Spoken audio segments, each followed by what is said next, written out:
Porra, cara, é uma grande honra estar com um cara que, como eu tava falando aqui antes, uma inspiração para mim, né? Até de ter coragem de fazer isso aqui que eu tô fazendo, né? Você me conhece, eu acho, de muito tempo, a gente se conheceu aí, você tava ali no início da minha jornada no jiu-jitsu, né?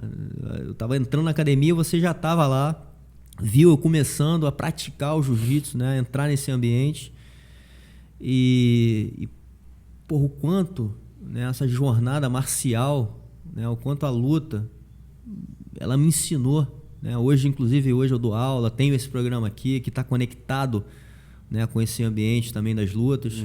Mas o quanto isso, cara, é poderoso, essa ferramenta, né, é poderosa para a vida, né? O quanto isso me ensinou, ajudou na minha formação de caráter, né?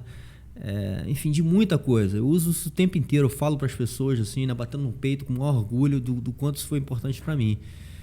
E você foi um cara que eu acompanhei, obviamente, não só pela amizade que a gente teve lá no início, como eu tô falando, mas assim, um cara que eu vi, né, crescer e ficar assim, cara, você virou uma bíblia desse negócio, assim, o quanto de informação e da história, né, que você vivenciou por esse longo tempo, né? E muito, assim, foi muito intensa a sua jornada, né? Assim, porque você foi um cara que viveu lá nos bastidores, né, cara? De uma coisa que não era tão grande de repente na época, né? Assim, era um movimento que começou a ficar muito forte e foi pro mundo, né, cara? Hoje tá assim, o mundo está explodindo, principalmente pelo MMA, né? Assim, que eu acho que foi quando a bomba explodiu mesmo e foi para o mundo inteiro de uma forma poderosa como é hoje, né? Assim, hoje as grandes mídias, né? Os grandes canais, enfim, eles querem de alguma forma. Inclusive tem estatística que o esporte que mais cresce no mundo é o MMA, né? Então, assim, uma honra imensa estar aqui. Obrigado, né? Assim, por você estar dando esse tempo aqui pra gente e colocando um pouquinho da sua energia nesse projeto novo aqui, que é um projeto que eu faço sem grandes pretensões, né? A gente estava falando também um pouco dessa questão da experiência, porra, tô ganhando experiência com o tempo, né? De estar um pouquinho mais relaxado, entendendo como que eu performo melhor aqui no falar, né? No interromper, enfim. E, irmão, obrigado aqui pela sua presença e vamos com tudo. Quero saber um pouquinho aí da sua história, cara, que é uma história riquíssima. Provavelmente a gente não vai conseguir fazer isso em uma hora, mas vamos lá, cara. Obrigado. Prazer todo meu, né? Tô acompanhando direto aí teu trabalho, arrebentando. Pô, só feras, meu irmão, de Cauã Raymond, porra, galera da luta, Roger Grace, Kira, né? Tanta gente teve aqui, maior galera maneira, tá arrebentando aí teu programa, muito legal. Prazer estar aqui contigo. E curioso você falar isso, né, cara? A gente, como o jiu-jitsu é uma ferramenta que muda a vida das pessoas, independente, pode mudar como lutador, você pode, através do jiu-jitsu, virar lutador e ser campeão, você pode virar o treinador, né?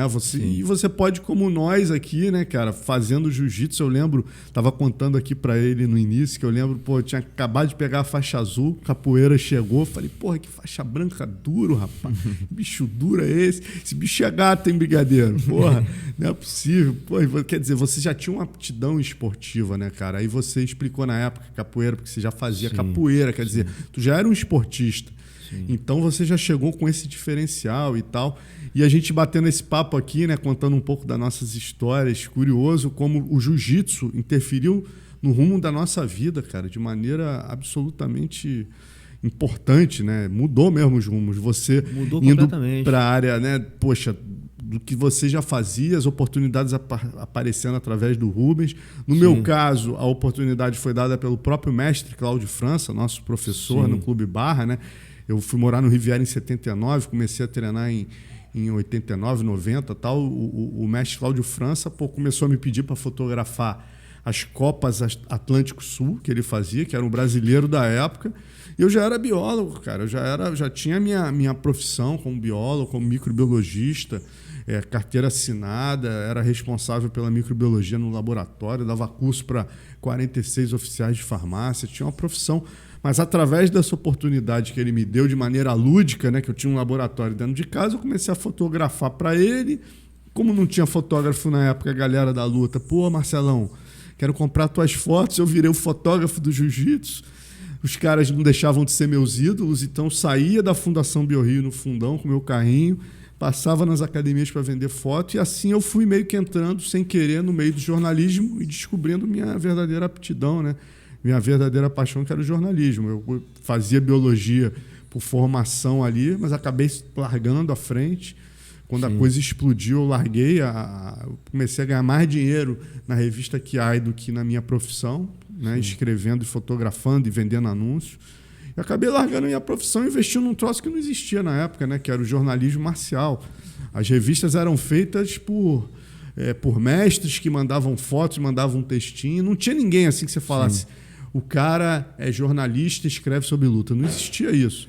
Né? Foi até o que meu pai me questionou na época. Falou, pô, cara, tu tá entrando no mercado aí, não tem nenhuma referência, como é que tu vai fazer isso? Pô, tu vai largar tua profissão, tu fez pós-graduação em microbiologia para investir numa coisa que ninguém faz, não tem ninguém dando prova que deu certo. Eu expliquei para ele por que eu acreditava naquilo e ele me deu todo o apoio, falou, meu irmão, vai com tudo. Tu acha que vai dar certo, vai com tudo. E graças a Deus deu, né? Esse apoio dos pais assim, é importante, né? Às vezes a gente encontra essas barreiras, né? E com vários que eu converso, tem às vezes a barreira do pai, não fala assim, porra, irmão, isso aí não vai dar em nada, né? Porra, sei lá, vai fazer engenharia, enfim, né? E legal também essa tua visão, né? Porque, como você está falando um pouco aí, naquela época ali, porra, o jiu-jitsu, né? A gente começando ali pela atmosfera ali do jiu-jitsu, porra, a gente não sabia o que ia dar aquele negócio, né, cara? Era um negócio muito nichado, né? Era uma tribo ali fechada, inclusive, num momento muito mal visto ali, né, cara? Porque, porra, tinham brigas, tinha quase um negócio de gangue ali, né, rolando. Então, era difícil acreditar naquilo ali, né? Era difícil acreditar que aquilo ali um dia, enfim, ia render em alguma coisa promissora, né? Pô, sem dúvida, cara. Isso que você falou de apoio do pai é importantíssimo, né? Porque meu pai, você vê, ele além de me apoiar, quando a coisa virou, eu passei, né, a ser meio que uma agência de luta, mandar material de lutadores de jiu-jitsu, MMA, vale tudo, para o mundo todo, né, para os principais veículos. E eu passei a ser editor da Tatame. Ele falou, cara, você tem que fazer jornalismo. Eu, pô, rapaz, para quê? Eu já estou empregado, eu já escrevo a revista e tal. Ele, não, cara, em uma hora você vai ser cobrado por não ser jornalista. Tu é biólogo, porra. Você tem uma responsabilidade grande, vai entrar na faculdade de jornalismo. E ficou em cima de mim. Da mesma maneira que ele me apoiou a largar a biologia e seguir um caminho novo, ele falou, cara, mas você tem que se esmerar nesse caminho que você escolheu, entendeu? Então isso foi muito importante. Eu achei que não, na época tal, mas o coroa realmente estava certo. Eu me formei em jornalismo também, né? Já sendo editor de uma revista por um tempo, mas foi realmente importante você entender ética, responsabilidade jornalística, né? E se informar, né, cara? Uma coisa é você tá ali fazendo na prática, mas é importante também a formação, você entender como se faz aquilo, né? Ver exemplos de jornal, de revista, TV, todos os tipos de jornalismo que existem. Então isso foi realmente bem importante para mim. Legal. E você falou também um pouco, não sei nem como isso aconteceu, né? Mas a paixão pela fotografia, né? Que talvez entra até uma parte mais artística aí, né, cara? Porque a fotografia tem isso, né, cara? É um momento estático ali que você captou aquele momento e às vezes ele representa muita coisa, né? Assim, a imagem diz muita coisa, né? Você saber o ângulo, enfim, tem muita coisa que faz com que a fotografia seja uma fotografia muito boa ou uma coisa que não diz muita coisa, né? Eu acho que desde o início, talvez pela paixão ou até pelo olhar artístico que você tinha, e poucos tinham na época aquilo ali, no ambiente, porra, você foi um cara diferenciado, né? A galera começou a ver, porra, essas fotos aqui, maneiro. Porque por treinar, né, cara, assim, a gente começa meio que cara, se você tá só fotografando jiu-jitsu, eu acho que você é um bom fotógrafo, você vai conseguir fazer boas fotos e tal, mas quando você treina, né, você começa, meu irmão, esse momento desse gancho entrando aqui é que a posição foi iniciada. Então você começa, né, a ter... Entender. E curioso que eu comecei a fotografar pela biologia, viciado em natureza, era viciado em tubarão, cheguei a fazer estágio na UERJ com tubarão e tal. Então eu ia para Fernando de Noronha. Fernando de Noronha em 89, cara, sozinho de ônibus, entendeu? E eu ia já com equipamento sub para fotografar tubarão. Meu objetivo em Noronha era fotografar tubarão. Fui sozinho, descobri onde tinha tubarão. Aí mergulhei em Pedras Secas, em suma. E minha parada era porra do sol, natureza, tubarão, e de repente o jiu-jitsu me levou para um outro caminho, né, cara? E o que é louco é que você começa a fotografar a luta e pegar o momento legal da luta e tal, mas ao mesmo tempo, quando você entra num veículo impresso, você passa a ter outras preocupações, entendeu? Porque você não pode só pensar naquele bom momento. Você tem que pensar o seguinte, uma foto para ser impressa, para dar o destaque para o cara, você passa a ter que ter, no mínimo, o rosto, o ideal é o rosto dos dois aparecendo.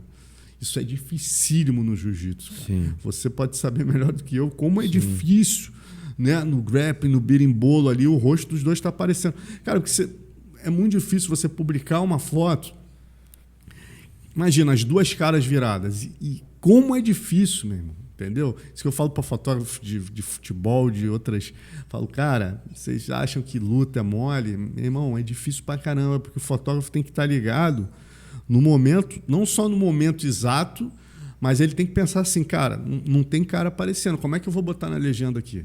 Só se for uma foto muito foda, entendeu? Assim, um momento muito sinistro ali, você pode até botar na legenda, mas normalmente tem que ter a cara aparecendo, senão na hora da edição você já descarta e acaba botando a careta. Por exemplo, aquela raspagem clássica do Roleta no Valide no Mundial de 96 ali. Cara, eu tenho uma foto anterior que tá uma merda.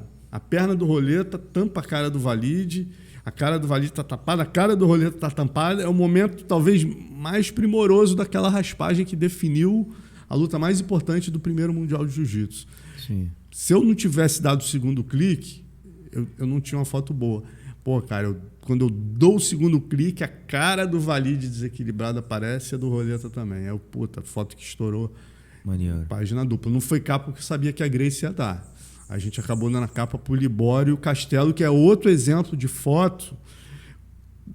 O Castelo é meu amigo pra caramba, até hoje ele é puto comigo, que ele fala, porra, Alonso, tu pegou ali uma fração de segundo que não representa a luta, porra, mó sacanagem, a primeira eu ganhei, a segunda foi dura pra caramba, parece que o Libório tá, porra, num momento ali de vantagem absoluta, que a luta não acontecia nada, não sei se tu lembra, aí o Castelo no final do absoluto, na semifinal do absoluto, né, ou na final, sei lá, do peso, não sei, ele dá uma queda. O Castelo perde o equilíbrio, ele imediatamente vai para as costas. Eu estou aqui, fotografo, cara. Aí eu pego o Castelo assim, com uma expressão de... E o Libório vindo, meu irmão, assim, com tudo para pegar as costas, assim, já entrando com a mão aqui, entendeu? Parece que foi uma foto de finalização. Aí o Castelo, porra, meu irmão, até hoje ele entende, né? A gente é muito amigo, mas ele fala, porra, tu me ferrou muito naquela. E foi a capa da Tatame, porque eu sabia o quê? Que a Grace ia usar o Roleta ganhando o Valide, né, cara? Então, pela questão política, eu falei, não vou correr o risco. Aí, na reunião, a gente resolveu, tem que ser o Castelo e o Libório, que era outra luta importante. Eu, coincidentemente, por sorte, eram as duas melhores fotos que eu fiz. A gente teve que optar pela do Castelo. Isso que você falou, cara, até uma curiosidade, né, também, porque deve ter acontecido muito isso ao longo do tempo, e eu acho que você soube lidar muito bem com isso, que é tipo um cara ficar puto contigo. Porra, isso é minha vida. Por algum tipo de publicação, por alguma coisa que você falou, que ele achou que porra, de alguma forma beneficiou o outro, né? Ele fala assim, pô, mas não foi isso. Irmão, aconteceu isso, eu tô lembrando, você tá falando aqui, aconteceu isso comigo uma vez, não lembro se foi na Tatame, e eu escrevi, eu não sei nem se foi você que me respondeu, mas teve uma luta que eu fiz com o filho do Luizinho lá, o Dudu. Ah, tá. E ele naquela época, o Luizinho tava oferecendo dinheiro, porra, quem ganha do moleque, enfim. E na época a gente era faixa marrom. E eu caí com ele de primeira, assim, né, no campeonato, cara. E no início da luta, cara, eu quase peguei ele. Sabe, quase, foi assim, pra mim, quase aquela sensação ali que depois rolou com o Vitinho e o John do braço. Assim, sabe quando tu fala assim, meu irmão, peguei. Estiquei o braço do moleque, porra, não tem como. Ou quebra, ele bate. Mas naquela fração de segundo ali, eu acho que eu dei uma relaxada nessa de que eu peguei. E ele conseguiu sair, enfim. E ele acabou ganhando a luta, sei lá, por 4-0, uma coisa assim. E escreveram que o cara, assim, meu irmão, me atropelou. Eu falei, porra, meu irmão, a história não foi essa. Aí eu pedi, porra, a luta, primeiro que não foi essa pontuação que colocaram. Então, assim, é uma coisa que às vezes acontece, né? Mas, num caso desse como o do Castelo aí, deve acontecer muito isso. Porra, tem a foto que não representa exatamente o que foi, ou porque você falou alguma coisa ali e o cara ficou puto, né, meu irmão? Então, você lidar com essa coisa até meio política... Porra. Quando existe uma porrada de bandeira, um monte de opinião, é difícil. E muito ego, cacete, né, cara? Muito ego. No meio do jiu-jitsu. Muito ego. Pô, imagina, os caras 2 faixas pretas, um monte de coisa em jogo ali. E é curioso você falando isso, cara, porque realmente rolava isso, né? Sim. Porque até um certo ponto eu escrevia e fotografava. Depois o Luciano Andrade, que hoje em dia é comentarista do combate, entrou para... Meu irmão, foi uma força absolutamente essencial para mim. Que ele é, pô, meu irmão, computador, eu sempre... tu imagina a loucura. Eu fotografava, anotava quem ganhou o ponto, ia lá com um gravadorzinho e pegava depoimento, cara. Depois eu escrevia a matéria, ouvindo o gravador com depoimento, era uma loucura. Quando o Luciano entra na parada, meu irmão, foi uma divisão de trabalho assim que mudou ali meus caminhos, né? Mas tinha esse tipo de coisa também, né? Por exemplo, o Luciano era ligado à Nova União, então eu chegava nos campeonatos. Às vezes o pessoal da Gracie Barra tava puto, eu nem tinha me ligado o que era. Porra, como um caso desse aí, por exemplo, né? O cara era da Nova União. Eu nem senti maldade, não senti que foi uma maldade, eu senti que foi um erro ali. Porra, peraí, eles não entenderam o quanto foi o negócio. E talvez por ele ali naquele momento ser o cara a ser vencido, jogaram o cara lá pra cima. Mas tudo bem. Acontece. Porra, quem sou eu pra ficar aqui polêmico? É que nem foto, cara. Que nem foto, por exemplo. Você imagina, o cara na hora de escolher uma foto.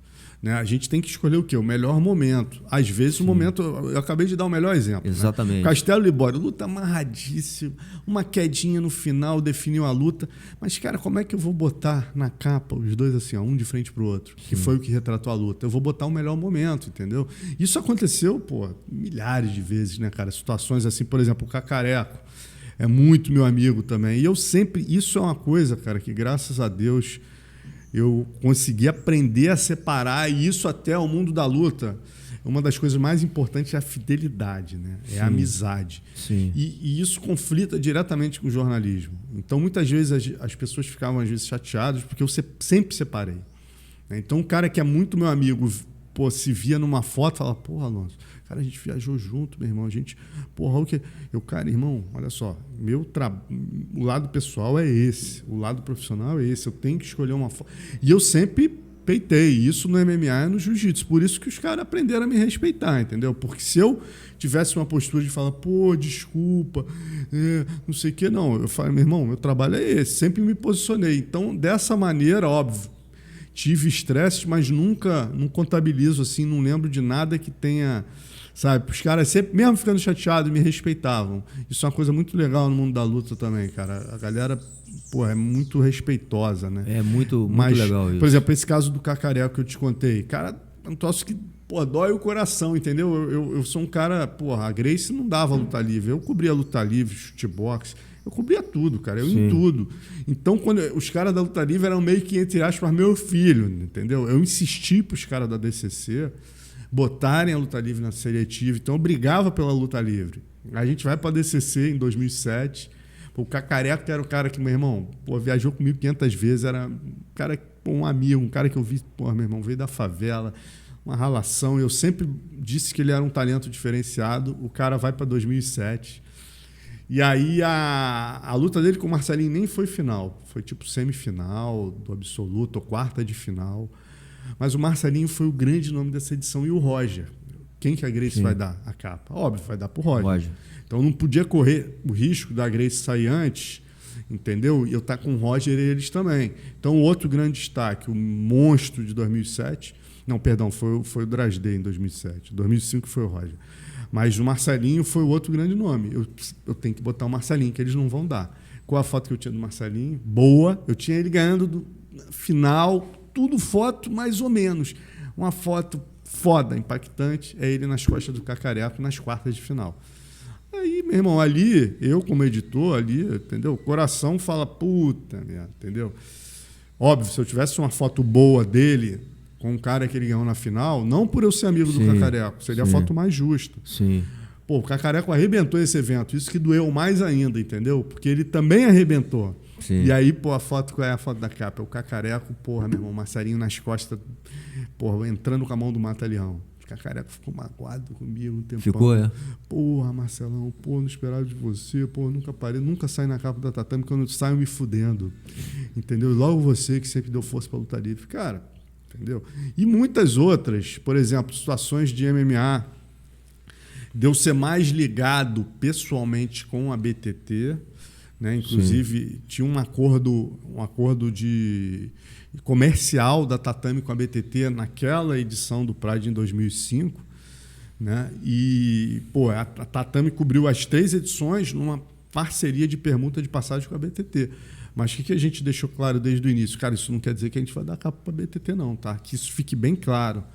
É uma permuta interessante, vocês estão anunciando na Tatame e a gente quer cobrir o Pride, mas isso não quer dizer que a gente vai dar a capa para você. Fui cobrir a final. Minotauro e Vanderlei ganharam. Se eu fosse um cara, porra, fechou acordo, fez isso, pô, Marcelo, nossa, é foda, né? Tem acordo lá, é amiguinho da BTT, cara, a gente sentou na reunião, não sou eu que decidi sozinho também, todo mundo. Galera, pô, Alonso, tua melhor capa é o Vanderlei no topo do mundo, não tem jeito. Porra, o Vanderlei merece mais a capa que o Minotauro. A capa foi o Vanderlei mesmo. Então, entendeu? Por isso que os caras aprenderam a me respeitar, porque nunca sim, teve maracutaia, armaçãozinha, é amigo, entendeu? É ligado. Não, era o que tinha que ser mesmo. Então, dessa maneira, óbvio, comprei muitas brigas, tive muitos problemas nesses 16 anos como editor da Tatame, milhares. Eu não sei o que é entrar num campeonato de jiu-jitsu e não tomar 15 esporros. Isso nunca passou pela minha cabeça, entendeu? Era entrar e tomar 15 esporros. E a galera do jiu-jitsu tem um jeitão arrogante, por já ter uma proximidade. Então entrava ali e meu irmão começou. Porra, Marcelão, sacanagem. Porra, precisava botar o cara nas minhas costas. Aí, vocês estão demais, hein? Outra capa pro Carson. Aí, mais 2 metros. Puta que pariu, hein? Não sei o quê. Pô, meu irmão, tu chegava no fim do evento, eu tava assim, ó. A energia tava... Sugada, né? Sugada, esvaindo, esporro. Pô, meu irmão, vocês não... E o que é curioso, cara, como a Tatame cresceu junto com o jiu-jitsu, ninguém se sentia na obrigação de te agradecer por nada. Saiu um destaque. Pô, eu lembro de um lutador famoso que o cara foi paredão. Paredão era a maior homenagem que tinha, né, cara? A gente abria 7 páginas negras, a história do cara. Pô, encontrei com o cara, fui amarradão falar com o cara. Ele, porra, bicho, precisava botar aquela foto que eu tô perdendo pro fulano. Vou falar quem é, que nego vai saber quem é o lutador. Eu, pô, meu irmão, você jura?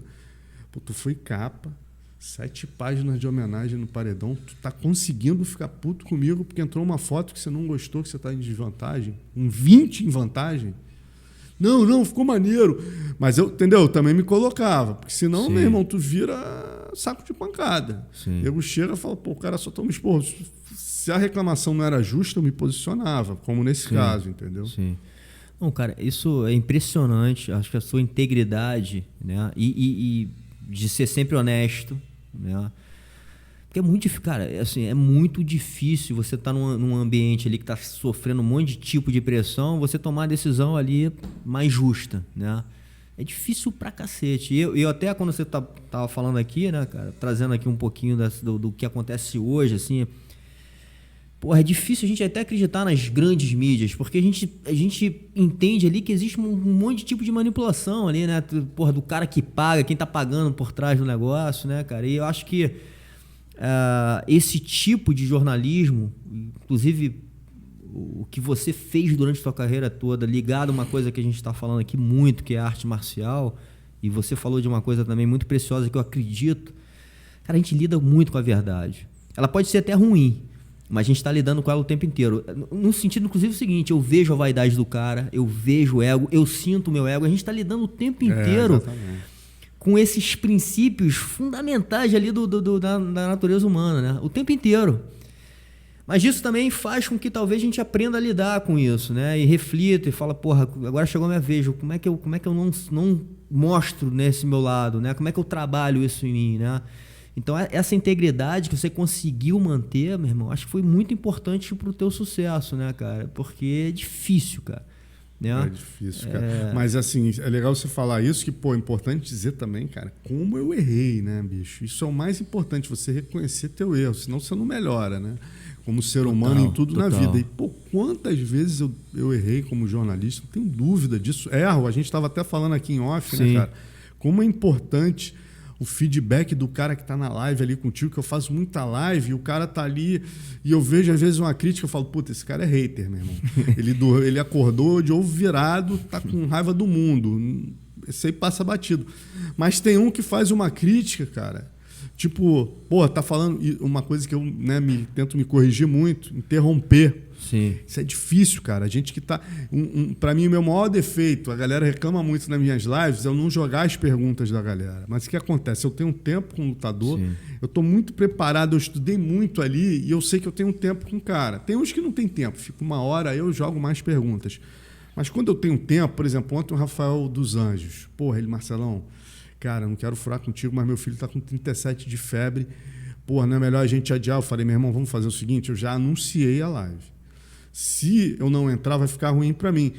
Cara, é live, é ao vivo. Se teu filho falar, pai, tô com dor, você fala, Alonso, boa noite, um abraço, galera, desculpa. Mas a gente tentou. O que eu não posso é furar agora, faltando meia hora. Ele, não, então vamos nessa. No final deu tudo certo, mas eu tinha só 20 minutos. Então a galera jogando pergunta, cara, eu acabei fazendo muita pergunta a mim e poucas.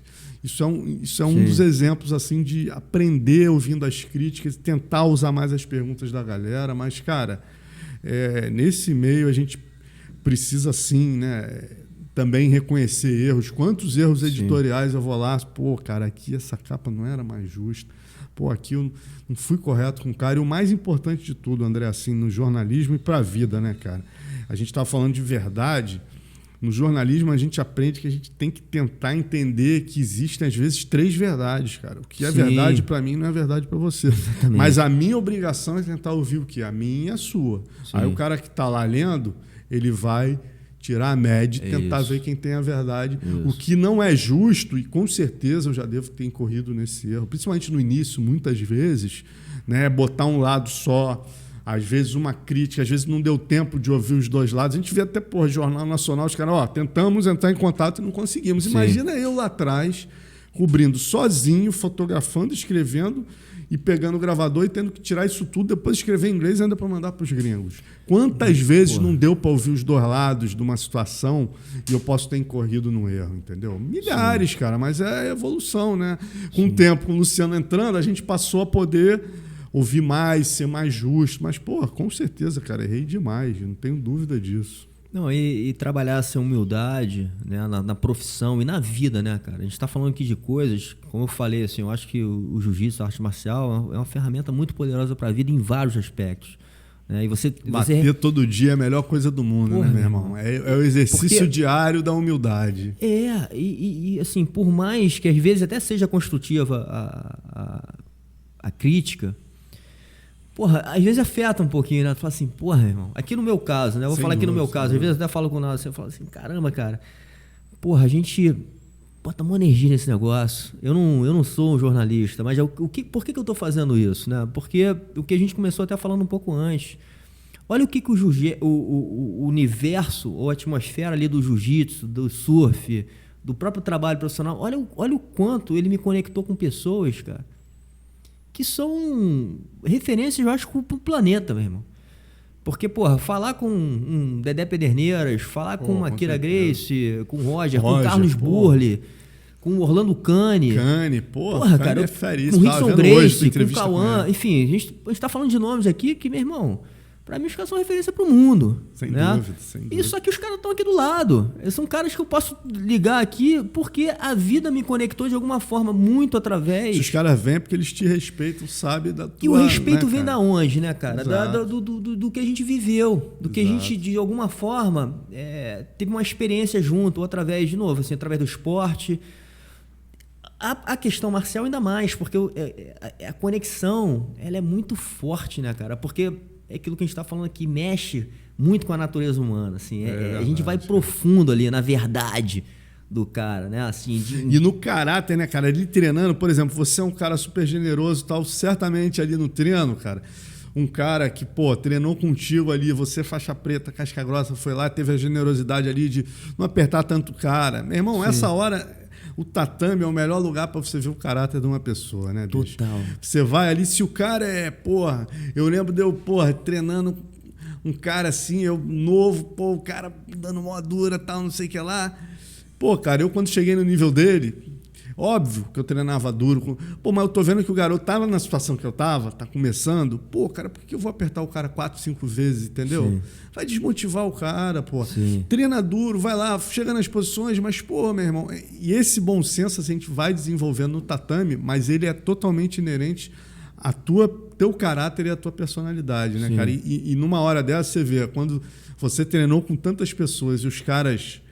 Pô, meu irmão, tem o maior carinho por você, você não tem a dúvida que tem a ver com a generosidade que você apresenta dentro das 4 linhas do tatame ali também. Sim, porque eu acho que ele vai nos moldando, né, cara? A gente vai aprendendo também muita coisa, né? E vai se acertando. É o que a gente tá falando até daqui. Eu escutar uma crítica pode me ferir no início ali, mas, porra, deixa eu escutar aqui.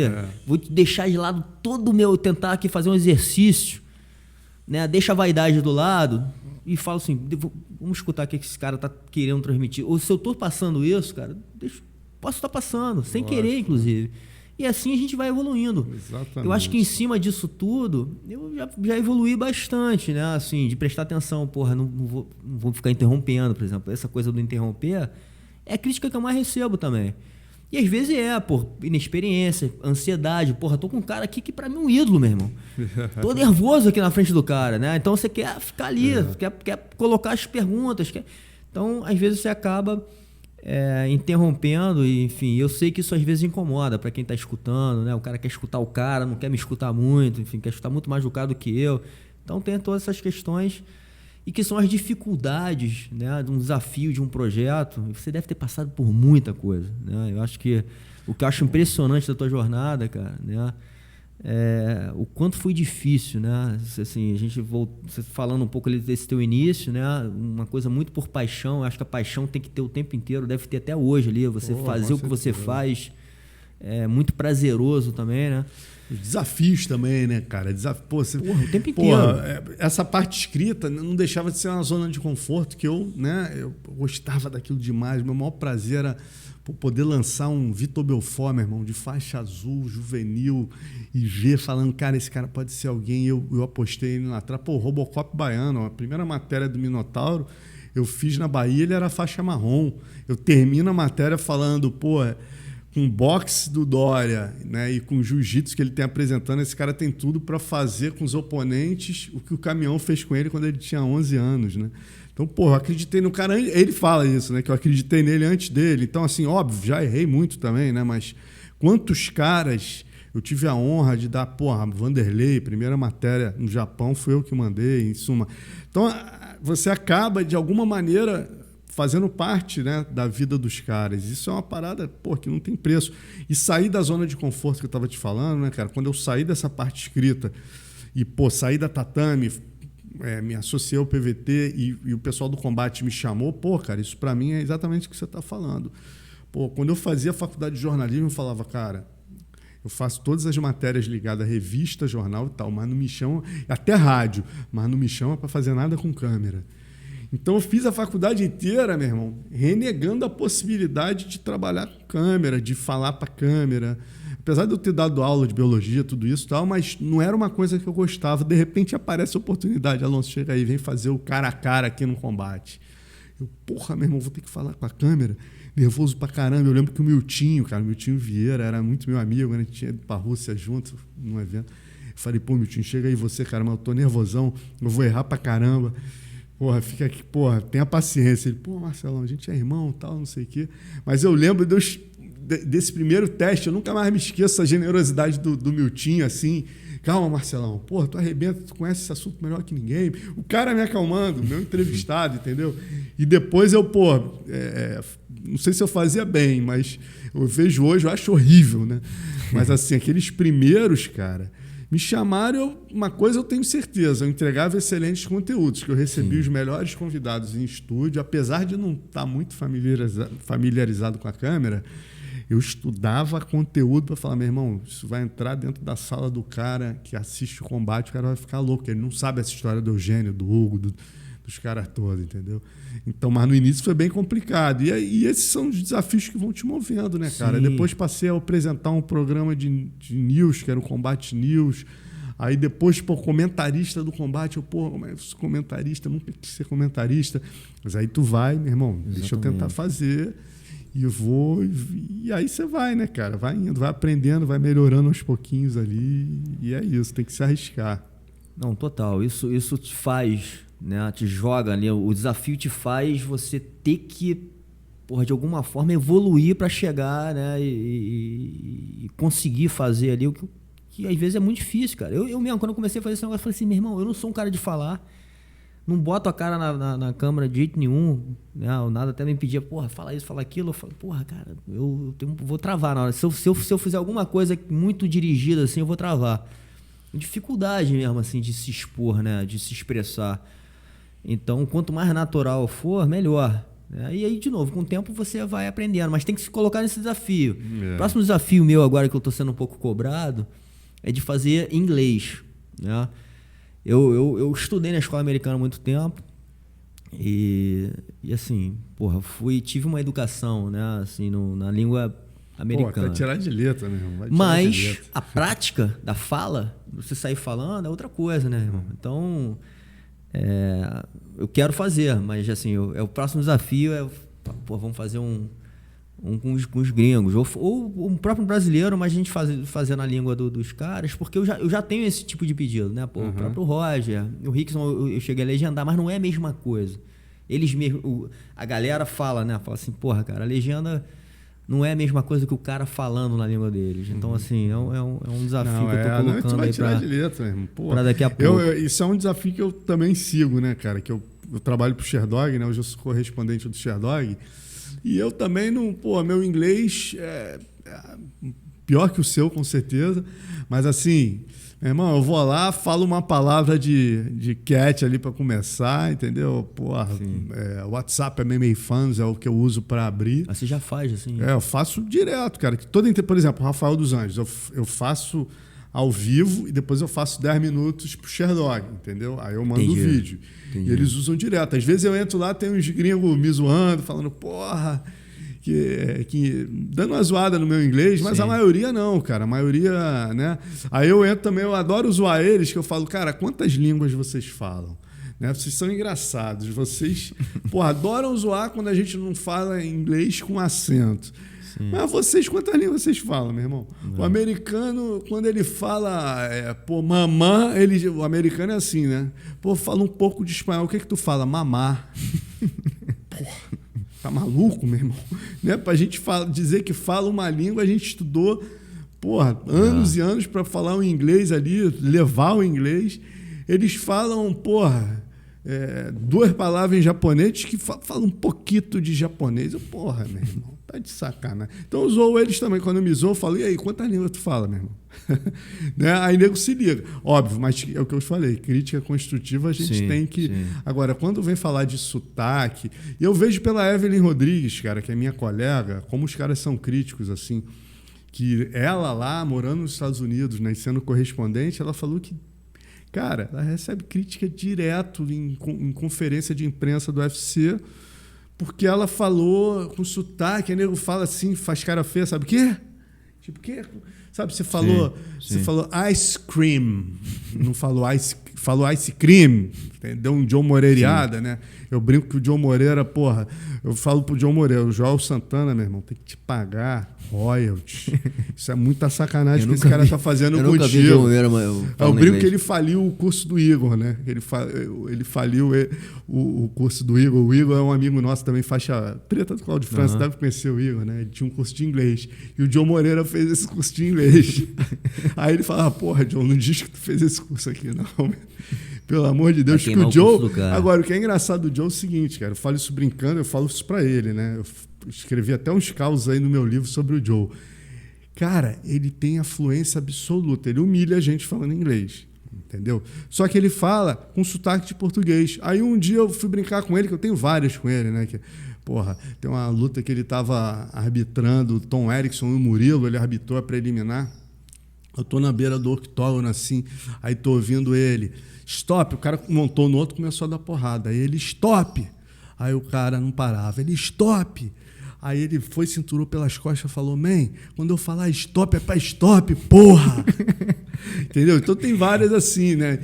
Shake your hands, porra, John Moreira é genial. Mas é o seguinte, ele falou uma vez pra mim, Marcelão, olha só, quando a gente começava a fazer judô na infância, né? O que a gente mais tirava onda? Meu professor é japonês, né? Fala, quase ninguém entende porra nenhuma. Porra, meu irmão, eu vim para os Estados Unidos trazer um produto brasileiro. Qual é a maior onda que eu tiro? É eu ter a bandeira do Brasil no meu kimono e usar a havaiana. Porra, por que eu vou forçar o sotaque igual dos caras? Eu falei, Joe, não tem nem o que falar, irmão. Mas faz muito sentido, mesmo. Sabia, cara? Isso, assim. Eu acho, assim, sinceramente, Jiu-jitsu, olhando pro lado artístico do negócio, é maneiro o cara falar com sotaquezinho brasileiro. Até, às vezes, até com o Silvio aqui, a gente falando um pouquinho dessa nossa... Porque assim, cara, a gente tem que bater no peito, ter orgulho da nossa cultura. Rapaz. Né? E você, o que eu até quero falar um pouco é o seguinte, você participou, cara, de um movimento fortíssimo, né? Que é um movimento, principalmente do jiu-jitsu, eu acho que todas as outras artes. A gente tem um celeiro aqui gigante aqui de lutadores, né? O Brasil, meu irmão, porra, isso foi sempre assim, né? Acho que não sei se isso vai terminar, por mais que tem várias discussões, que agora os gringos vão passar a gente e tudo mais, mas eu acho que tem uma coisa até cultural nossa.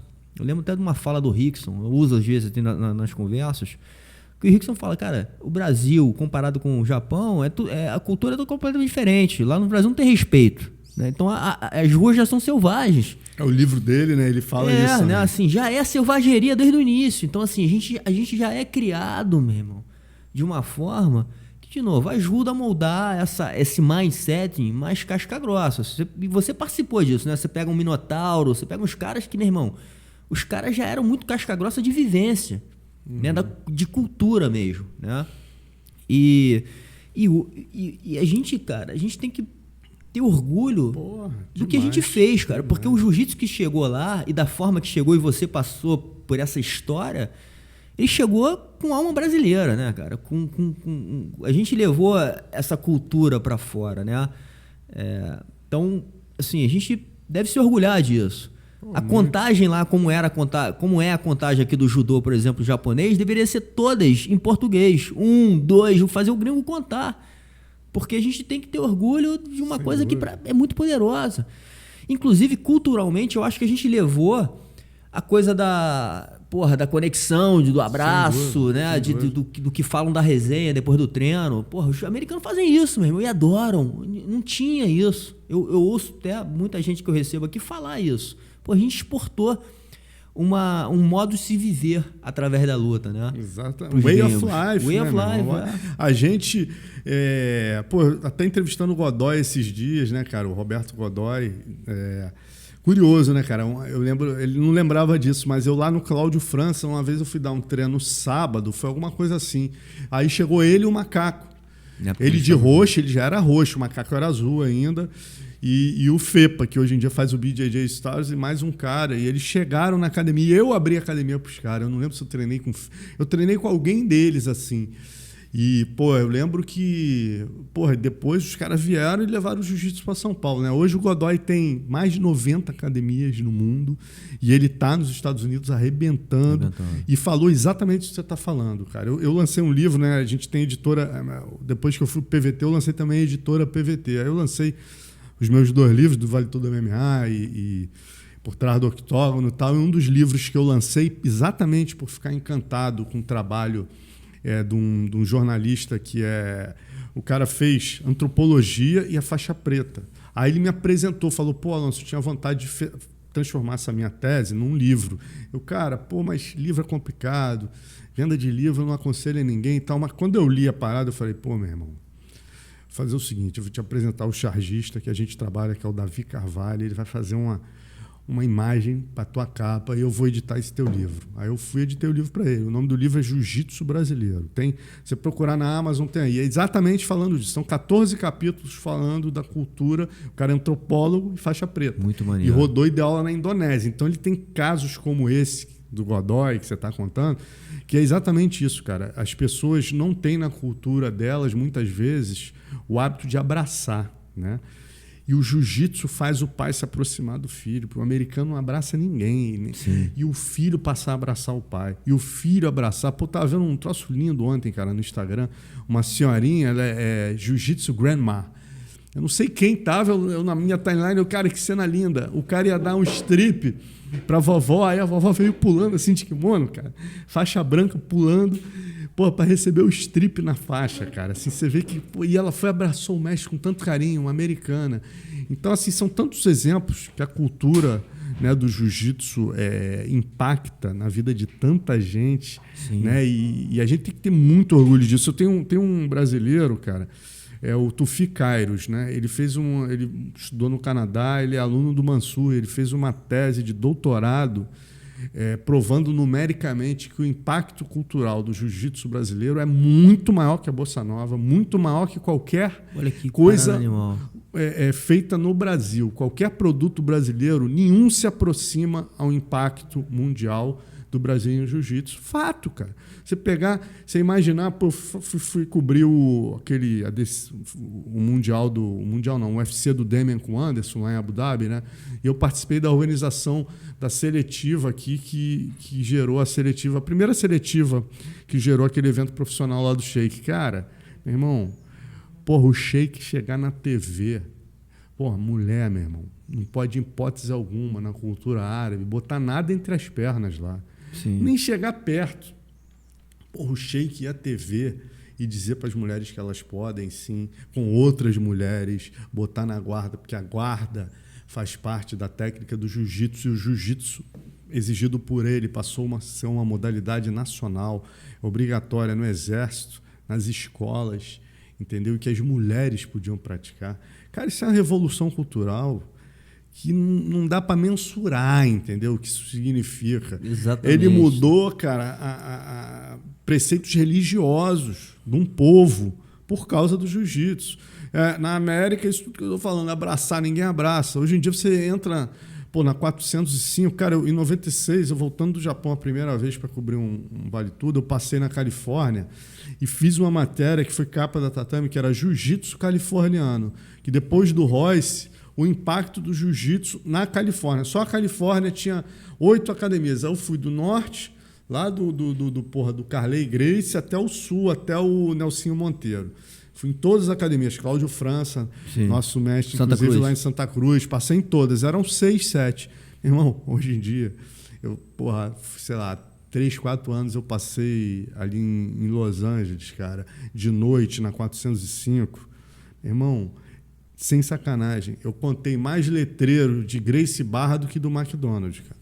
Eu me dei o trabalho de olhar e falar quantos McDonald's eu vou contar e quantos Gracie Barra. Tinha mais Gracie Barra, entendeu? Num percurso que eu fiz, que eu não lembro de onde até onde, mas era muita Gracie Barra. Que parada maravilhosa, cara. Que o Carlinhos Gracie fez, é outro cara que sim, foi meu concorrente nos tempos de revista, né? Ele era a Gracie, eu era a Tatame, pô, tive vários embates com ele, me proibiu de entrar em campeonatos. É mesmo, né? Não, mas coisas normais da época, sim, né, cara? Sim. Porque eu escrevia coisas, criticando. Era o nosso papel também. Sim. E, por outro lado, era o papel dele também ficar puto. Em suma, nenhum tipo de hard feeling por isso. Mas o Carlinhos, cara, eu sempre falo, é um monstro, cara, sabe? O Carlinhos, assim como o Royce e o Rorion tiveram importância no impacto mundial do MMA, revolucionaram o mundo da luta a partir do UFC. O Carlinhos Gracie, o que ele fez, cara, em termos de impacto mundial, sim, transformando o jiu-jitsu, onde a família brigava, isso ia acabar caindo na mão dos gringos, ele chegou, juntou a família e falou, gente, se a gente continuar brigando, os gringos vão pegar isso da gente, isso é um produtaço, porra, sim, vamos se entender. Foi lá, pegou a confederação, fez o Mundial e transformou o jiu-jitsu no que é hoje, né? E hoje em dia, quantas milhares de pessoas vivem do jiu-jitsu no mundo? Dando aula, quantas pessoas foram impactadas no sentido de treinar jiu-jitsu como nós dois, né? Como a gente falou aqui no início da live. E quantas no MMA? Quantos gringos no mundo hoje, no Japão? Cara, entra no Sherdog. No outro dia eu fiquei chocado. Falei até isso pro Rorion no outro dia. Eu fui entrar no Sherdog, eu falei, cara, deixa eu entrar aqui, porque o Sherdog tem todos os eventos que vão entrar na semana. Você entra num sábado e vai lá em All Events, não UFC, não Bellator, não PFL. All Events, que estão upcoming, né? Meu irmão, tu não vai acreditar no que tu vai ver. Tem, tipo assim, 50 eventos num sábado no mundo com 12 lutadores. Aí você entra... Nicarágua tem um evento de MMA. Peru tem 2. Bolívia tem evento. Países árabes tem uns 10 que tem evento. Suécia, Finlândia, todos esses lugares têm um evento de MMA, cara. Onde, no mínimo, você tem ali... Você vê o impacto mundial do que é o MMA que o Rorion e o Royce levaram para o mundo. Então, você tem... Se você for contar ali... Só de lutador, tu vai contar 1.000, entendeu? Num sábado no mundo, 1.000. Aí você imagina que esse lutador ele precisa de um fisioterapeuta, ele precisa de um treinador. Sim. E esses eventos tem managers, tem tudo. Cara, é uma economia mundial que se movimenta pelo MMA e jiu-jitsu. Então, quando eu volto a Tufi Kairos, lá atrás, falando que não dá para comparar, com todo respeito à bossa nova, à capoeira e muitos outros produtos brasileiros, é incomparável. Eu diria que é papo de 10, no mínimo 10, eu estou chutando um número aqui. Pessoas no mundo impactadas pela arte do jiu-jitsu MMA hoje são, no mínimo, um número 10 vezes maior do que qualquer outro produto brasileiro. Samba, bossa nova, capoeira, tudo que a gente criou vai ter 10 vezes menos gente impactada no mundo, porque a gente não está ajudando só brasileiro, não. Essa que é a questão. O que eu falei, lá na Nicarágua tem 15 mil malandros que sonham em ir no UFC. Lá tem outros 10 mil.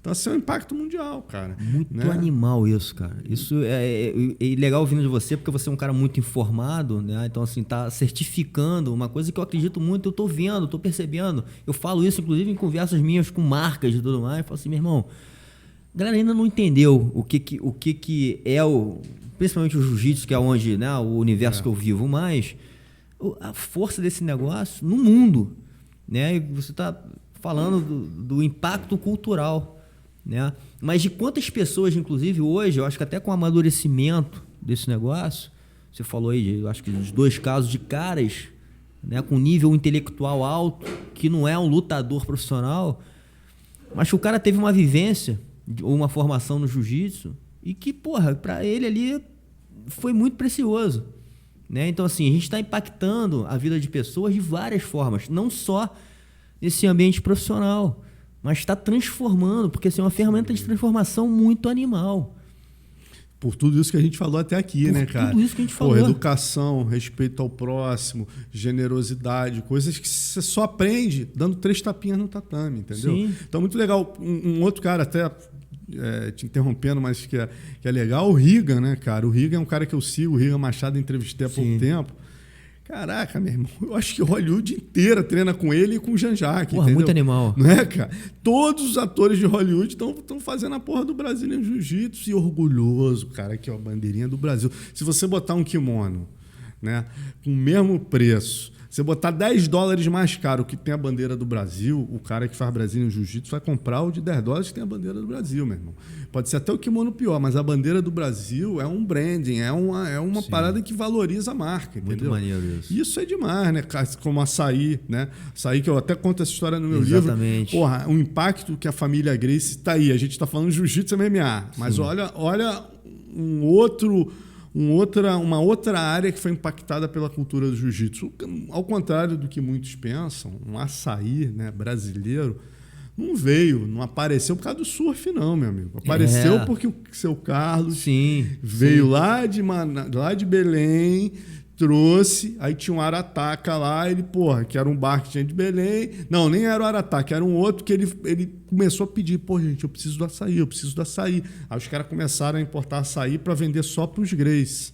Aí nos anos 70, quando tem aquela briga do Rickson com Byron Amona, né? Sim. Que o pessoal Academia do surf, aquela história antológica do Malibu, do Mico batendo no King Kong, quando o pessoal do surf, né, toda aquela galera Alvinho, toda essa galera que veio do surf impactada pela porrada que o Rickson veio do Byron Amona, começou a fazer o que a galera do jiu-jitsu fazia. E aí a galera do surf começa a tomar açaí também. Sim. E isso aí impactou uma cadeia absolutamente gigantesca em Belém, cara. Hoje, um dos meus patrocinadores é o Bonner Açaí, por exemplo, um grande amigo, né? Dos maiores exportadores de açaí do mundo. O cara exporta para os Emirados Árabes.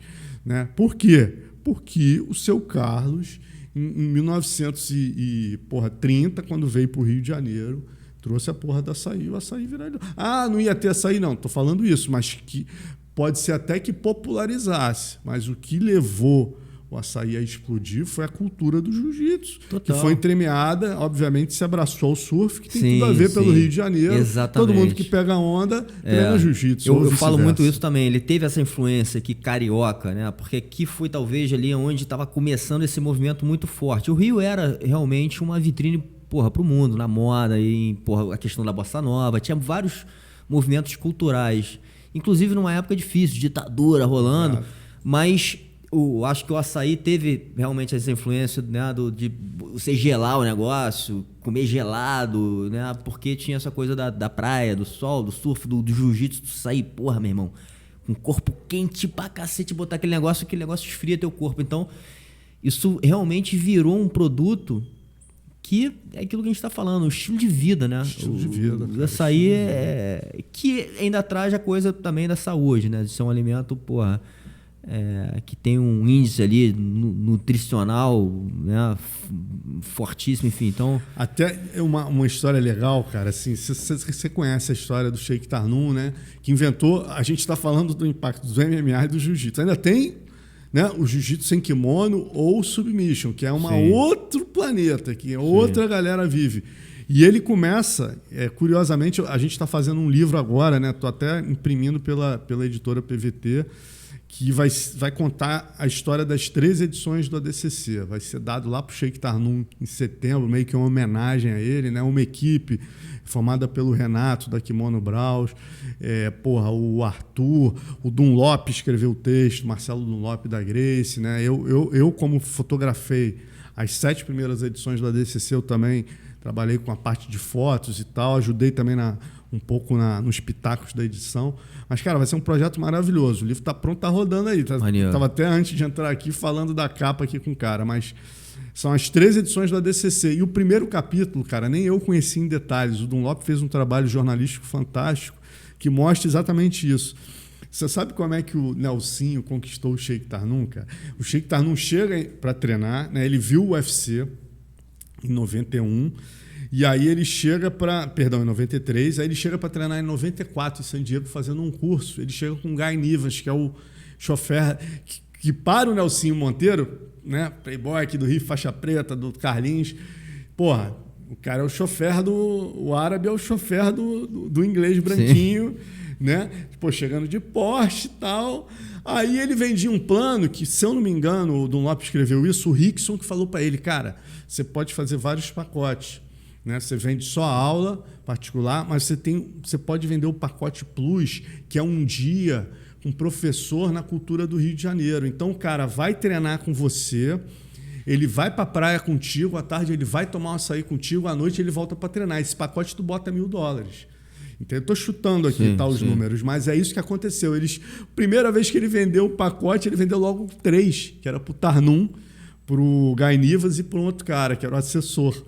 Dessa maneira, né, cara? Ele chegou lá e falou, a gente tem todos esses pacotes, nunca tinha vendido esse pacote do Day Life Jiu-Jitsu, uma parada assim. Eu tava gostei desse aqui. Ele, $3.000, $4.000, o cara vai ganhar, imagina, por dia. E aí o cara comprou, e no final, resumindo da história, né, no final da semana de treinos, ele, e ele apertando, mas ele foi muito legal com o chofer. Ele chegava, toma essa chave aqui para tu dar no teu patrão.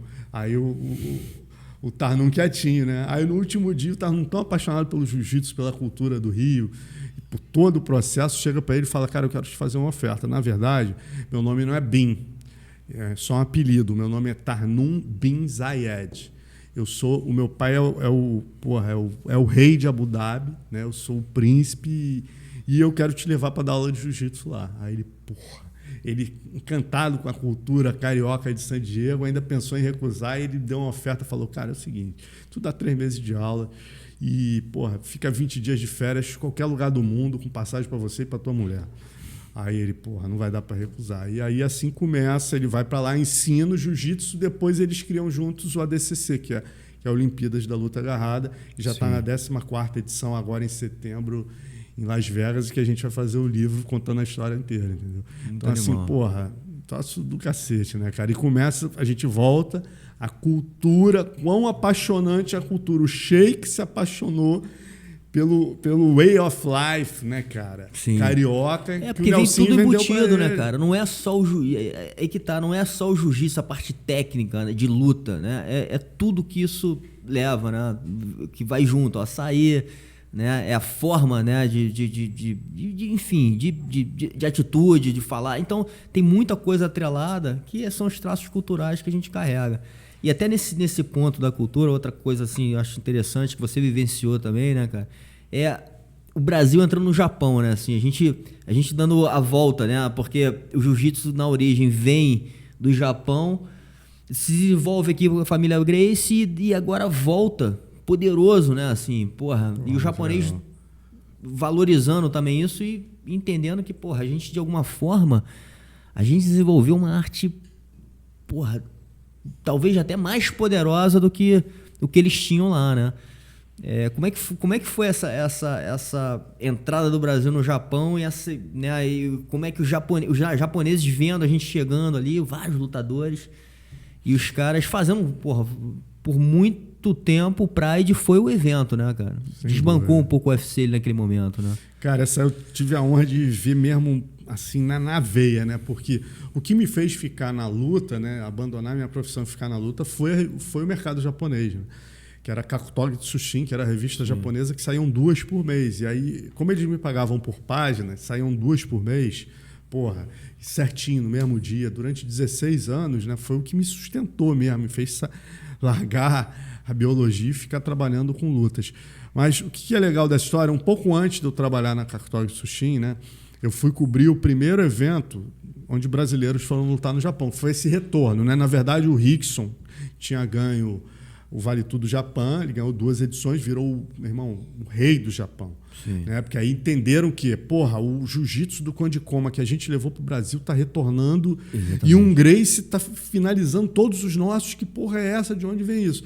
Né? E aí, cara, mais ou menos nessa época, né, a gente teve no Japão, logo depois do Rickson 95, ele ganhou o 2º Japan Open, aí eu fui em 96, eu, Carson, Carlão, Valide, Hugo Duarte, Bigu, Ebenezer, Joel de Oliveira, com os mestres João Alberto Barreto, Carlos Bruno Sila, Carson Gracie, foi, meu irmão, e eu fui nesse bonde, né? Foi a nossa primeira viagem para o Japão, inclusive do Carson e do Carlão, do Valide, foi a estreia do Carlão ainda de faixa marrom, Valide também estreando no MMA, já tinha lutado Vale Tudo aqui em 91, mas em suma, chegamos lá, cara, uma coisa muito legal para enriquecer esse teu depoimento.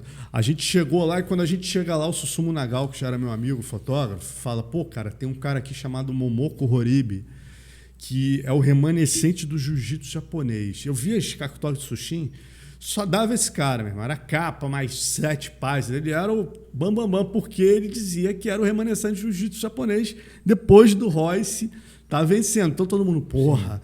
Então o sonho da revista japonesa era confrontar o jiu-jitsu de verdade com o Momoko Horibi. E o cara ali, né, vendendo o jiu-jitsu, porra, o remanescente do verdadeiro jiu-jitsu japonês. E nunca houve. Quando a gente teve lá, o Susumu me liga e fala, cara, o Momoko falou que seria uma honra receber o Carson Gracie aqui. Porque ele respeita muito e tal. Aí fomos lá, cara. Carson, João Alberto, Valide, Carlão e Libório. Carlão e Valide não treinaram que eles iam lutar no dia seguinte. Cara, o Libório tirou os japinhas, os alunos dele para nada, de finalizar assim 8 vezes em uma coisa assim absurda, o desnível entre o jiu-jitsu, né, do melhor aluno do Carson também, né, pro dos caras. Aí o Momoko Horibi termina o treino, ele em choque, né? Aí ele senta para conversar comigo, eu fiz uma matéria para a Kiai na época, o Susumu traduzindo, e ele disse para mim, ele é um Chuchucan, que era mais ou menos isso, que era um deus da modalidade, que executa a técnica perfeita. E depois desse ano de hoje, eu vou voltar a usar a faixa branca. Porra, ele fez isso. Meus alunos todos vão usar a faixa branca até vencerem de um Gracie, porque isso que eu vi hoje, ninguém aqui pode usar mais a faixa preta. O cara, meu irmão, fez todo mundo botar a faixa branca. Você vê todos os alunos dele, tudo de faixa branca, cara. Graças a um treino dado com o Ricardo Libori, entendeu? Então, assim, e depois diretamente acabei participando sem querer de novo também, porque o Yuki Nakai era muito ligado a esses jornalistas japoneses e ele sonhava, depois que ele perdeu do Rickson em 95, em vir aqui aprender o jiu-jitsu para resgatar para o Japão. Aí teve o Mundial em 96, você lembra? Sim. Ele veio em 97, ficou na minha casa. Eu tinha um estúdio em Copacabana. Aí ele ficou no meu estúdio, cara, eu ajudando ele a perder peso, em suma. Aí ele foi lá, lutou, eu levei ele em todas as academias, né? E aí, quando eu fui no Pride 4, o Carson foi lá, o Carson foi um dos caras que recebeu ele melhor. No Pride 4, cara, a gente voltou lá, ele estava fazendo o primeiro campeonato japonês de Brasília em Jiu-Jitsu, eu levei o Carson. Cara, ele parou o evento, meu irmão, todo mundo aplaudiu de pé. Foi uma parada super emocionante. Ele falou, esse cara é o que me recebeu lá como um filho. Tenho a honra de parar tudo aqui, pedir essa homenagem ao Carson Gracie, né? No final, o Carson vendeu camisa pra cacete lá, tava com a dívida em Los Angeles, a gente ajudou, ele vendeu 60 camisas, pagou as dívidas de aluguel, ainda deu tudo certo. Pra mim, cara, isso, como eu falei, eu tenho falado muito, assim, acho que a gente não se dá conta o quanto essa cultura, né, de luta brasileira, né, principalmente, eu acho que o que o jiu-jitsu, né, fez e colocou no mundo, da forma que colocou, porra, cara, assim, e, porra, colocar no Japão, onde foi a origem desse negócio, né, porra, impressionante, né, e você vivenciar isso lá de perto, ver esse momento que você agora descreveu, porra. Pô, e hoje, cara, curiosamente, eu tava falando com o Nakai, né, hoje ele é o presidente da Federação de Jiu-Jitsu, da Confederação Japonesa de Jiu-Jitsu. Porra, tem mais de 10 mil associados, cara. Assim, então, quer dizer, e eles usam, eles fazem questão de usar, eles poderiam, né, falar assim, como um americano, né, arrogante, aprenderam um pouquinho ali, estão fazendo um negócio diferente, American Jiu-Jitsu. O japonês, que é o pai dessa porra toda, né, poderia tranquilamente pegar o jiu-jitsu e falar, não, jiu-jitsu é do Japão. Não, eles, Confederação de Brasília em Jiu-Jitsu. O japonês tem esse cuidado de usar e tem 10 mil associados. Hoje o Nakai, que veio aqui resgatar essa história toda depois de perder para o Rickson, né, naquela final do Japan Open, cego. O Rickson não deu um soco nele, né? Isso, porra, isso fez do Rickson. O Rickson foi genial, né, cara, nessa final. Porque o pessoal ali, os Veiters, você já viu, natural, né, cara? Eu queria que o cara ganhasse. Então tava ali, não, meu irmão, enfia porrada nesse japa. E o Rickson, né, cara? Porra, com aquela mente dele diferenciada de samurai, falou, cara, eu não vou bater no cara, eu vou ganhar dele na técnica. Aí ele vai lá, ganha do Nakai na técnica, né? E o Nakai, meu irmão, fui no escritório do Nakai e tem 2 fotos do Rickson na parede, é o ídolo dele, né? E graças a essa postura do Rickson, o Rickson passou a ser mais ídolo ainda no Japão. Ele respeitou o ídolo dos caras e respeitou a arte que foi trazida pelos japoneses para a família dele. Então isso foi mesmo a maior jogada, assim, que a gente estava falando da generosidade que a arte marcial te dá, né, cara? Exatamente. O Rickson, com a grandeza dele, ele conseguiu perceber que ali, para que eu vou bater no cara? Cara, eu vou ter muito mais ganho se eu ganhar dele na técnica que os próprios japoneses trouxeram para minha família. E aí ele virou o maior ídolo japonês. Eu acho que até hoje o Rickson deve ser ele, o Vanderlei. Ali o Vanderlei também é foda. Andei com o Vanderlei na rua lá. Um troço inacreditável. Igual jogador de futebol, assim, a velhinha com carrinho, cara. Eu tinha isso filmado. No outro dia eles botaram no Instagram. Eu e o Vanderlei, eu falei, Vanderlei, quando o sinal abrir, a gente atravessa. Ele estava com a máscara, assim, o troço na cabeça, a gente voltando do treino. Falei, quando abrir o sinal, tu levanta só para eu ver o efeito. Ele, porra, Marcelo, tu é foda e tal. Eu falei, faz isso. Aí o sinal vindo assim, né? Aí ele, bum, ele tira. Quando ele tira, meu irmão, nunca mais me esqueço. A senhora com carrinho, com um filho, meu irmão. A mulher olha para ele e fala, Silva, dá um 360 com o carrinho e volta atrás dele para tirar foto. Aí ele é juntado pelos japoneses, assim. Ele, porra, Marcelão, tu é foda. Porra. E sendo juntado, assim, com foto. Silva! Aí eles fazem assim, Silva! Porra, cara, os caras amam o Vanderlei lá. Vanderlei, assim, Vanderlei, Minotauro, Fedor e Rickson. É realmente, assim, eu acho difícil algum jogador de futebol, talvez Cristiano Ronaldo, Messi. Eu acho que Neymar não chega no nível desses caras no ápice, não, meu irmão. Assim, de parar mesmo o trânsito, só esses mesmo. Esse lance que você falou do Rickson, até na conversa com ele eu pergunto um pouco essa conexão, né, que foi criada dele com o Oriente, assim, né, principalmente com o Japão ali. Mas já acho que voltando inclusive para essa conversa nossa aqui, da importância, né, dessa formação marcial que traz, acho que no caso, muito respeito ali, né, a gente levar o respeito para a vida, né? Respeitar o que seja o adversário, né, cara? Ter humildade, né? Então acho que os próprios japoneses mostraram isso, né? Nesses dois exemplos que você deu aí, o quanto os caras, eles poderiam, como a gente sabe, inclusive, que existe, né, cara, no mundo da luta, assim, falar, não foi bem assim, contar outra história. Não, eles assumiram, tiveram a humildade de falar, não, meu irmão, eu reconheço, né, toda a grandeza aí do desenvolvimento que vocês fizeram na arte, e agora vocês, daqui para frente, vocês assumem como Brazilian Jiu-Jitsu, né? Mas eu acho que isso, no fundamento da arte marcial, uma coisa é muito importante, né, cara? E às vezes vai se perdendo, né? Não sei como você vê isso hoje, inclusive nessas coisas que eu sei que é uma aceleração. A gente estava falando aqui antes em off aqui do McGregor, né? De querer trazer a mídia para ele e tudo mais, mas esse trash talk que existe hoje, às vezes fere um pouco esses códigos marciais, né? Cara, eu acho isso uma coisa muito interessante de ser falada, porque assim, a gente tem que entender, né? A gente tem uma tendência, como a gente criou o Vale Tudo, nós brasileiros, os Grace, né? A gente tem uma tendência a querer também não entender algumas mudanças naturais no caminho do esporte, né, cara? Ao mesmo tempo, a gente precisa impor a origem do esporte. O que eu quero dizer com isso? Eu acho natural, sim, existir trash talk. Eu acho que foi por um caminho que virou negócio, né? Da mesma forma, o Horion entregou um produto para ele, ele embalou aquela matéria-prima, industrializou e transformou no MMA. E dentro desse MMA, obviamente, entraram outros elementos que acabaram diferenciando do nosso Vale Tudo, que era uma coisa de disputa de estilos, né? Histórias marciais, filosofias, Budô, um monte de coisa envolvida ali, virou outra coisa. Só que, por outro lado, o que eu questiono às vezes é o seguinte: da mesma maneira que a gente tem que entender essa mudança, é um negócio, sim, o trash talk vende, o que a gente vai fazer, a gente nunca pode também deixar a coisa desgarrar e sair da origem dela. Eu acho que tem que ter um teto, entendeu? Tem que ter um teto, porque senão, cara, vira WWE, vira marmelo, né? Vira bobalheira, né? E você vê que alguns... E o que é legal, assim, eu me preocupava muito quando tinha isso, eu escrevia, ia lá pro Sherdog, criticava isso, e de repente eu fui vendo que não precisava, cara. Naturalmente o esporte se autorregulamenta. A filosofia marcial está incutida dentro do MMA. Não adianta entrarem McGregors e tudo isso, que eles vão ter sempre um teto.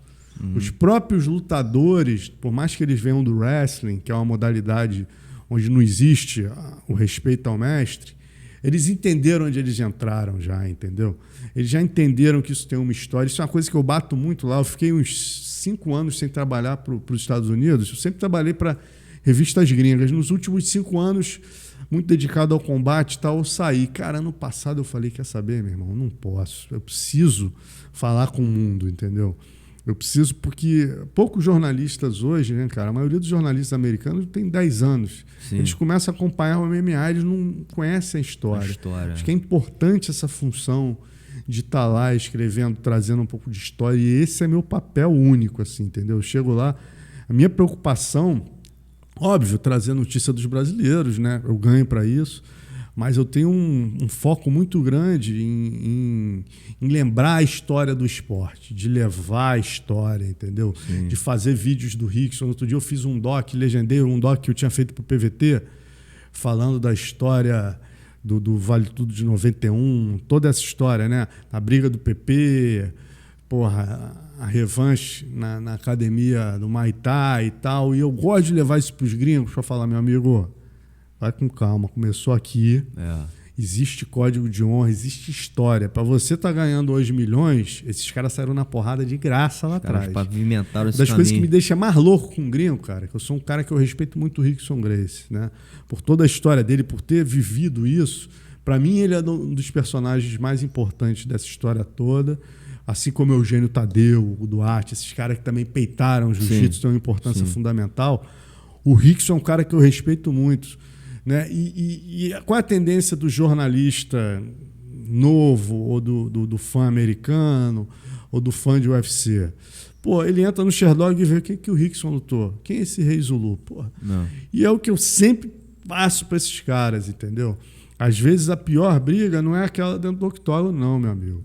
É você estar numa situação adversa ali e, porra, e ter que aceitar, pô, você com 18 anos, ter que representar o nome da tua família e pegar o Rei Zulu enfileirando o Brasil inteiro, o melhor aluno do Valdemar Santana, e você falar, eu vou sair na porrada com esse cara lá em Brasília. Amigo, porra, qual o valor disso?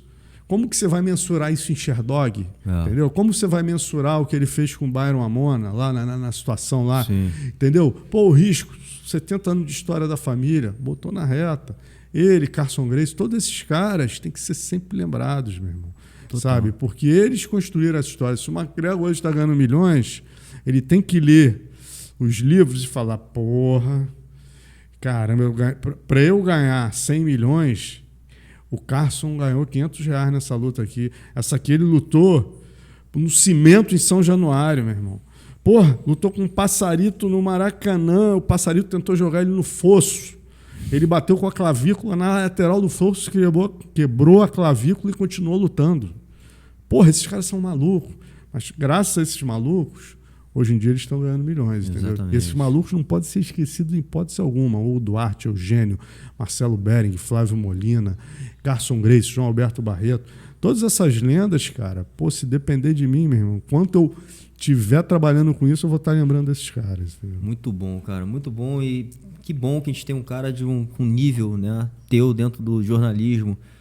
Não só de luta, eu acho que jornalismo mundial, né, cara? Você é um cara, assim, como eu falei aqui antes, as pessoas que eu tô chamando aqui são referências pro planeta, meu irmão. Né? O nível de conteúdo que você tem da tua vivência real, né? Porque você não tá contando história ali do que você ouviu alguém falar. Você tava lá, meu irmão. Você participou de um ciclo, né, de construção ali de um negócio hoje que virou influenciou, como a gente está falando aqui, culturas. Hoje, milhares de pessoas vivem disso, ganham bilhões de dinheiro, né, com esse negócio. O negócio virou um negócio monstruoso e você viu isso começando, a fagulha acendendo lá na frente, passou muito perrengue. A sua estrada é maravilhosa, né, meu irmão? E tá aqui, porra, já agradecendo inclusive o livro aqui, né, porque, porra, um pouco da sua história. E tô te devendo o outro do Vale Tudo MMA. Muito grato aqui por esse presente, cara, porque deve ser sensacional. Vou ler aqui com muita energia, enfim. E te agradecer de novo, Marcelão, por estar aqui junto comigo e botando um pouquinho de semente aí nesse projeto. Você que é um cara especial para mim.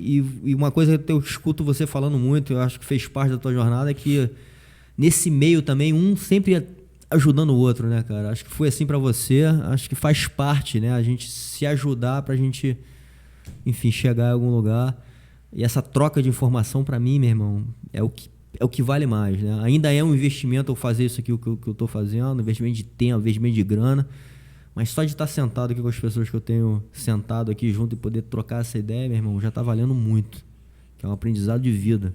Pô, eu que te agradeço aí, meu irmão, a oportunidade. Sempre bom falar com os amigos aí, né, que dedicam a vida a isso aí. E é um orgulho, né, cara? Assim, ter podido participar, o que eu falo, né, cara? Eu fui um privilegiado aí de ter chegado ali na hora, tive o mérito ali, de repente, de apostar no troço sem ter a certeza, mas, por outro lado, fui recompensado, né, cara, de poder, no momento que não tinham muitos fazendo isso, acompanhar de perto o nascimento do berço de todos esses grandes ídolos, né, cara? E é isso que você falou, uma coisa muito importante.